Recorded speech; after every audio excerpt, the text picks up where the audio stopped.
welcome to Bethlehem Matriculation Higher Secondary School online class.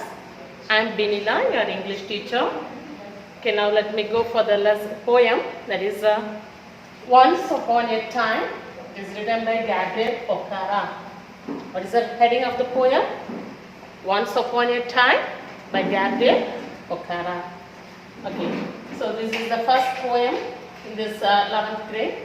You don't have any memory poem, so you don't want to memorize this. Okay, now let me go tell about Gabriel Okara. He was born on 25th April 1921 and died on 25th March 2019. It is last year he died. And he is a Nigerian poet and novelist. He is considered to be one of the first modern African poets. As he is a Nigerian, he is an African poet. He is considered as one of the most, one of the modern African poets he is considered to be. And the next, his verse has been translated into several languages. So as he is a popular poet, his verses has been translated into many languages.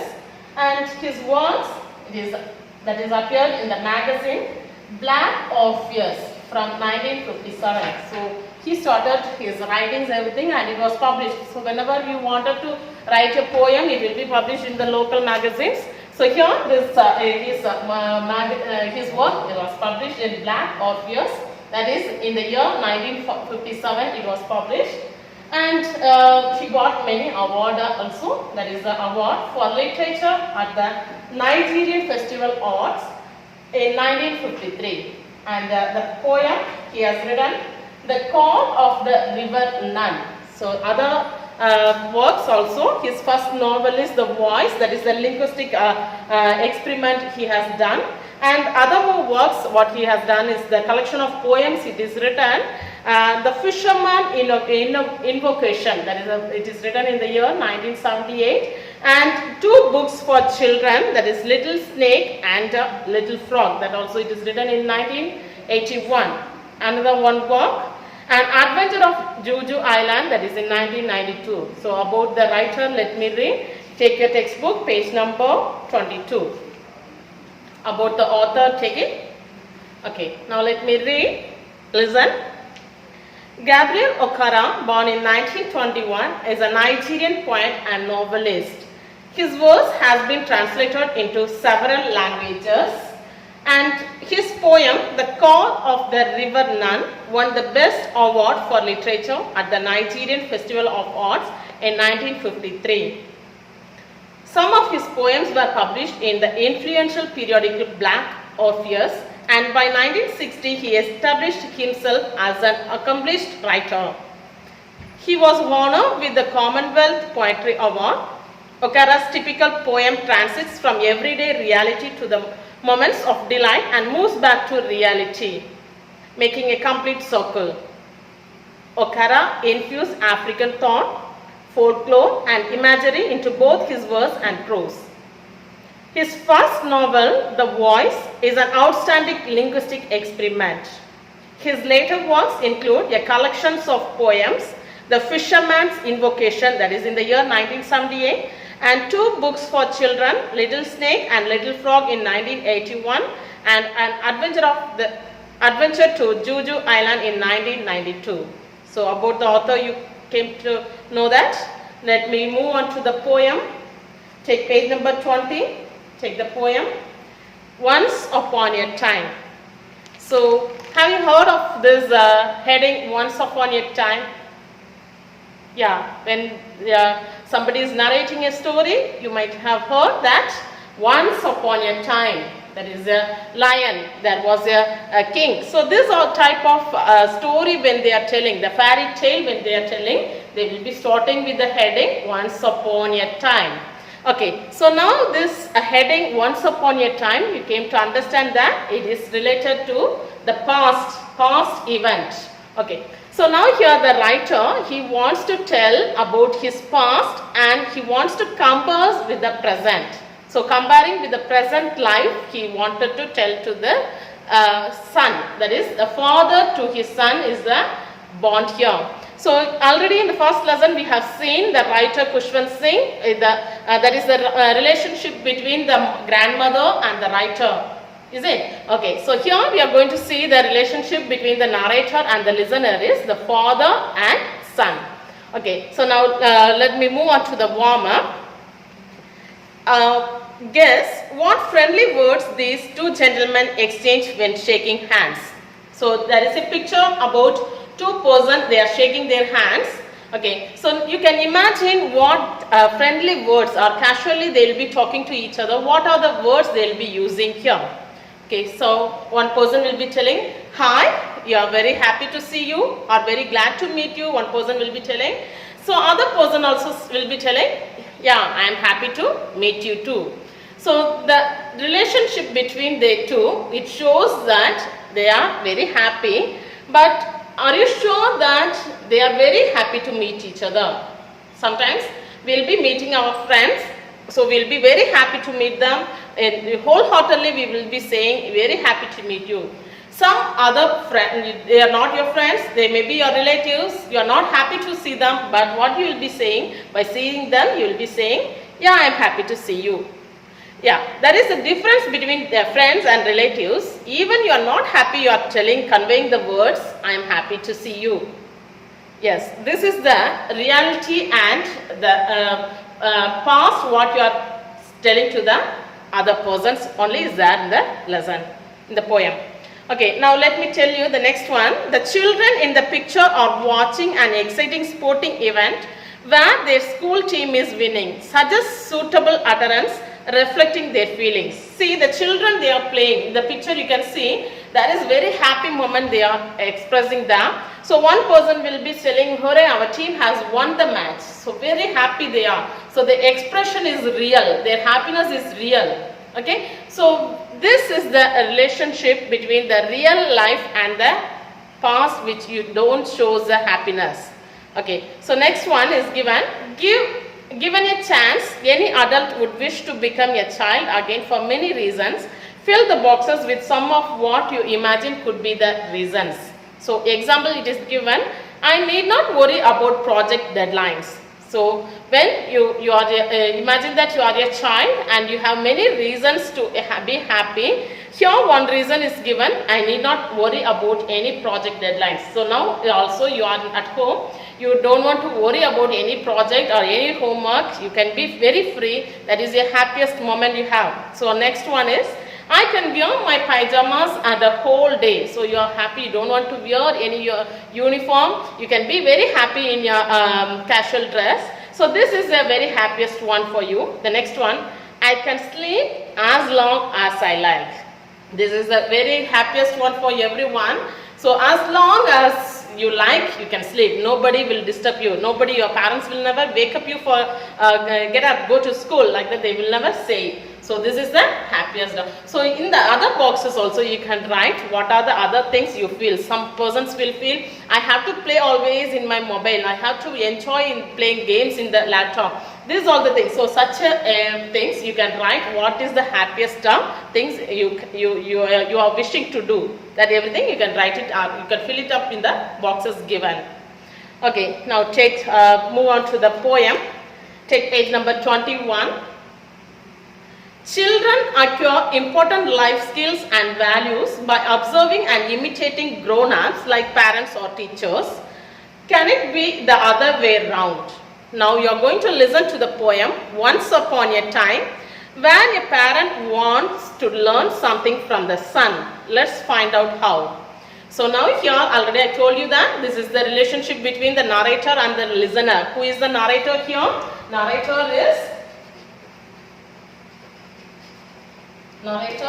and listener. Who is the narrator here? Father. Who is the listener? Son.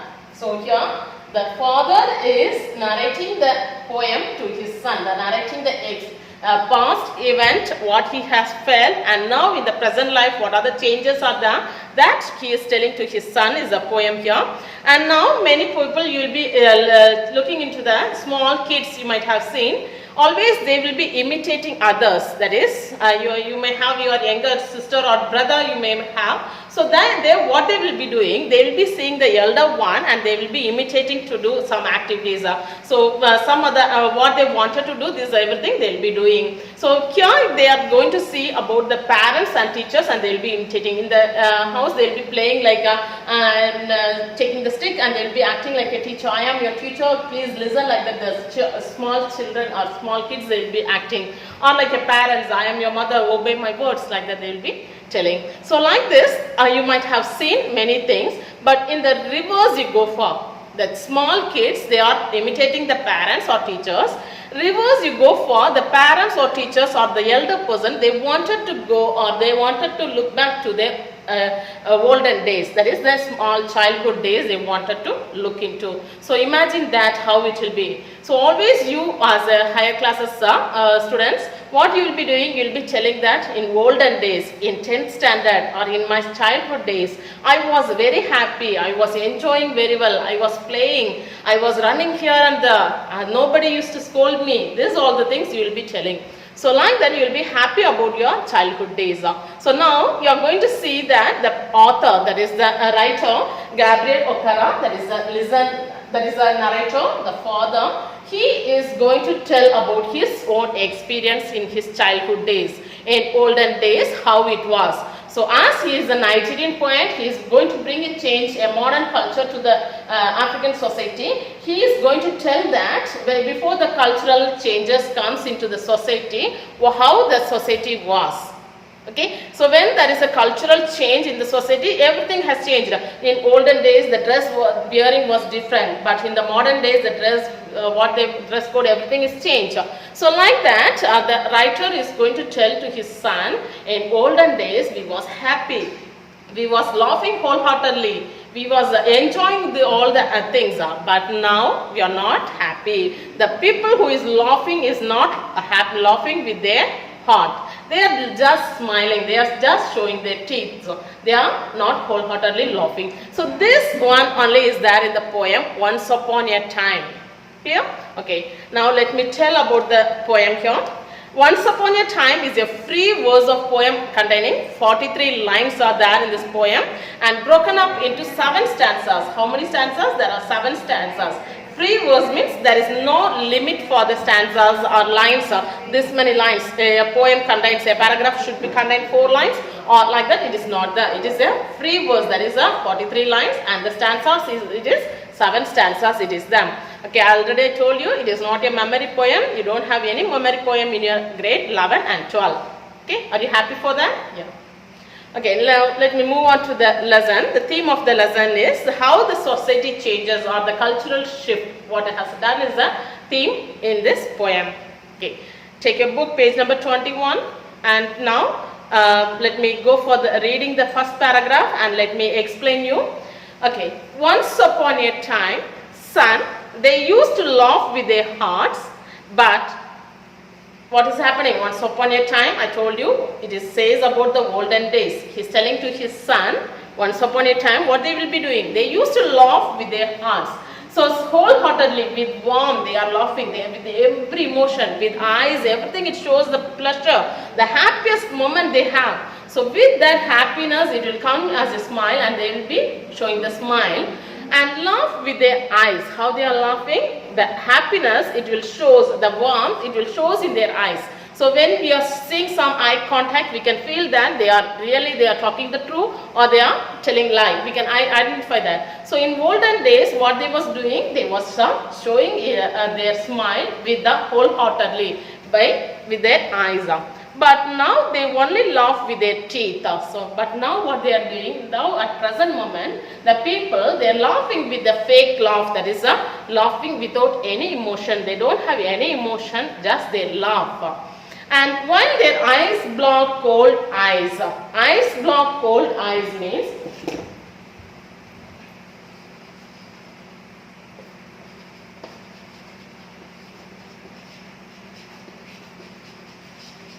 okay, see eyes,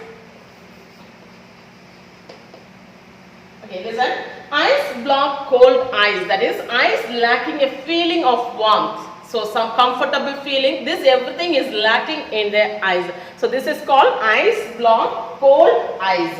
Okay, so search behind my shadows. So they cannot identify their real emotion. So just they will be searching where they have the happiness.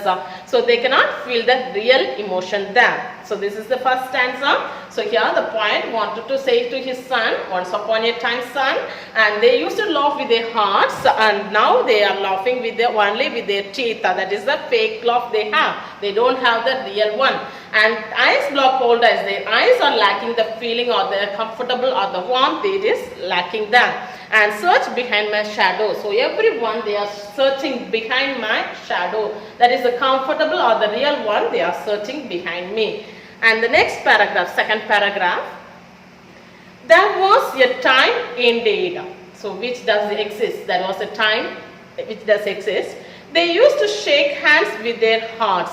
So what the people used to do, when they meet each other, they will shake their hands with pleasure and warmth. Very happiness, they will be shaking their hands. So whenever we are meeting some persons, we will be shaking their hands with very happy, yeah, hi, hello, how are you? So this all the things we will be saying. But nowadays it is not needed to shake hands. As it is Corona, you don't want to shake the hands to each other. It is not needed. But that's gone, son. So here he is telling, so in olden days, they was having a comfortable to meet each other. They'll be having a handshake with comfortably. But now everything has gone, my son. So he is telling to his son, those days everything has went and it is not here. It is not comfortable now. Those habits, everything gone. Now they shake hands without hearts. So how they are doing nowadays, they are greeting each other without any warmth. They don't have any comfortable. They never shake their hands with their hearts up. While their left hand search my empty pockets. So if nowadays what is happening, when each person is shaking their hands, the other person is looking into the other one. How they are looking into whether he is having a comfortable wealth and he is having money. They are searching into the other's pocket. So whether he is good at everything, they are looking when they are shaking the hands.